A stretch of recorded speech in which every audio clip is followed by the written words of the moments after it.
Samsung ने कल India के अंदर अपने सैमसंग गैलेक्सी A21s स्मार्टफोन को लॉन्च कर दिया है।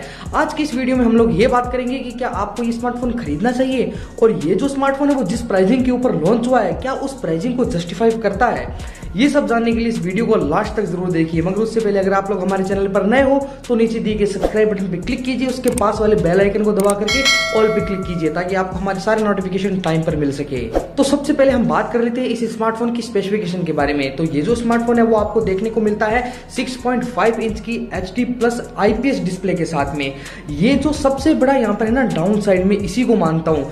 सैमसंग क्या करता है हमेशा से अपने जो OLED सेंट्रिक डिवाइसेस है उनमें सुपर एमोलेड डिस्प्ले डाल करके देता है, मगर जैसे ही ऑफलाइन के ऊपर आया उसने क्या किया, यहाँ पर IPS पैनल डाल के दे दिया, वो भी HD प्लस के साथ में। यहाँ पर फुल HD प्लस वाला भी डिस्प्ले नहीं है। तो ये सबसे बड़ा डाउन साइड यहाँ पर होने वाला है, क्योंकि आज के टाइम में जो स्क्रीन है ना वो यूजर सबसे ज्यादा यूज में करते हैं और HD प्लस होने के कारण इसकी जो ब्राइटनेस है, जो इसका जो कलर पंचीनेस है ना वो काफी कम रहने वाला है। अगर फुल HD प्लस होती तब भी इस प्राइसिंग के ऊपर ये जस्टिफाई हो सकता था। इसी के साथ में ये जो डिस्प्ले है ना वो आपको इन्फिनिटी O के साथ में देखने को मिलती है, यानी कि आपको O शेप की नोच में फ्रंट कैमरा देखने को मिलने वाला है और जो फ्रंट कैमरा है वो इसका 13 मेगापिक्सल का होने वाला है। अगर हम बात करें इसके रियर कैमरा की तो वहां पर आपको क्वाड कैमरा का सेटअप देखने को मिलता है, जिसके अंदर जो मेन कैमरा है वो है 48 मेगापिक्सल का।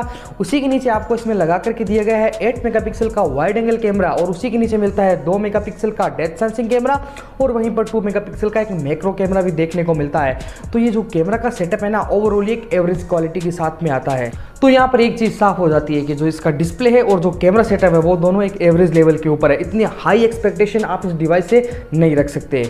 अब बात कर लेते हैं इस डिवाइस की परफॉर्मेंस की। तो यहाँ पर परफॉर्मेंस के लिए इसके अंदर लगा कर दिया गया है आपको सैमसंग की तरफ से आने वाला Exynos का 850 वाला प्रोसेसर। और यहाँ पर ये जो प्रोसेसर है ना वो भी काफ़ी डिसेंट लेवल का है, यानी कि आप इस प्रोसेसर से काफ़ी हाई गेमिंग के एक्सपेक्टेशन बिल्कुल भी नहीं रख सकते।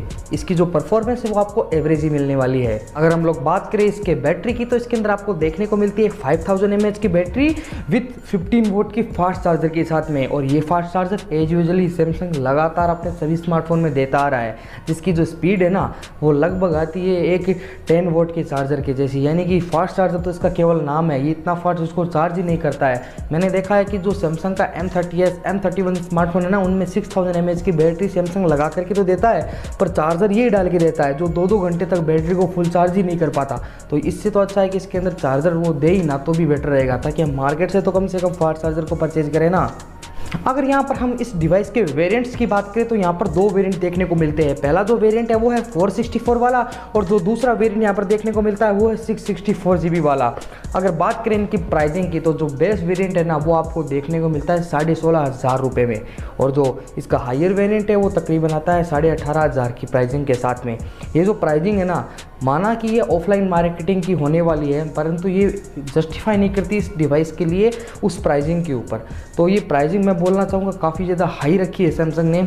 अगर आप सैमसंग के फ़ैन हो तभी इस डिवाइस के साथ में जाइए, वरना इससे अच्छे ऑप्शन भी मार्केट के अंदर अवेलेबल है। जो मोटोरोला की तरफ से जो फ्यूजन 1 प्लस स्मार्टफोन लॉन्च हुआ है ना वो इससे कहीं ज़्यादा बेटर है। मैं यही कहूँगा कि अगर आप सैमसंग के फ़ैन हो तो इस डिवाइस के साथ ज़रूर जाइए, वरना मार्केट में और भी ऑप्शन है, आप चाहो तो उनमें से पिक कर सकते हो। आप कंपैरिजन एक बार यूट्यूब के ऊपर ज़रूर चेक कर लेना। तो ये स्मार्टफोन आपको कैसा लगा वो आप नीचे कमेंट्स के अंदर लिख करके मेरे को ज़रूर बताइए। इस वीडियो में क्या क्या कमी लगी वो भी आप वहाँ पर लिख सकते हो, ताकि इसके अंदर और ज़्यादा इंप्रूवमेंट आपको देखने को मिले। अगर वीडियो पसंद आए तो इसको लाइक कीजिए, ज़्यादा पसंद आ गया तो इसको शेयर भी कर दीजिए और मेरे चैनल को भी सब्सक्राइब कर लो, ताकि आपको सारे टेक कंटेंट टाइम के ऊपर मिलते रहे। और जो भी मैं नया वीडियो डालूँ उसके लिए आप क्या करो, नीचे बेल आइकन दबा करके ऑल पे क्लिक कीजिए, ताकि आपको तुरंत नोटिफिकेशन आपके स्मार्टफोन के ऊपर देखने को मिल जाए। मैं आपसे मिलता हूँ अगली वीडियो में, तब तक के लिए गुड बाय।